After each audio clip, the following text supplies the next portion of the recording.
జగన్మోహన్ రెడ్డి గారి వ్యక్తిత్వాన్ని హననం చేస్తే తనను గుర్తిస్తారు, గౌరవిస్తారు, తనకు పార్టీలో ప్రాధాన్యత ఇస్తారు అనే ఒక భ్రమలో తన వ్యక్తిత్వాన్ని తను హననం చేసుకుంటున్నాడు, తన వ్యక్తిత్వాన్ని తను దిగజార్చుకుంటున్నాడు.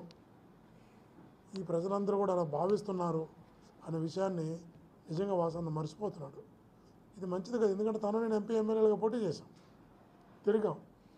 కానీ ఎవరినో మెప్పించడం కోసం, ఎవరికో దగ్గర కోవడం కోసం, ఏదో ఒక ఎమ్మెల్సీ అవ్వడం కోసమో, దానికన్నా పై పదవి కోసమో ఈరోజు మనిషి అలా దిగిపోతాడు, దిగజారిపోతాడు మేమైతే ఊహించలేకపోయాం.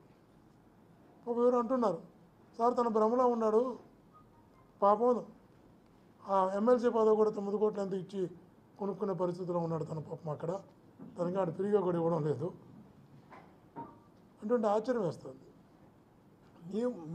మీరు మంత్రిగా ₹2.49 ఇంట్రెస్ట్ రేట్ ట్రాన్స్మిషన్తో కలిసి ఒక బ్రహ్మాండమైన ఒప్పందం జరిగి సంవత్సరానికి 3,700 కోట్ల రూపాయలు రాష్ట్రానికి ఆదాయం రావడం, నాణ్యమైన విద్యుత్తు, పగటిపూట విద్యుత్తు ఇచ్చేలాగా ఒక ఒప్పందం కుదిరితే నా పేరులో ఇంత మంచి ఒప్పందం జరిగిందని చెప్పాల్సింది పోయి అర్ధరాత్రుల్లో నా చేత సంతకాలు పెట్టించాలంటే నేను సంతకం పెట్టలేదు, సంబంధం లేకుండా క్యాబినెట్ అప్రూవ్ చేశారంటున్నారు.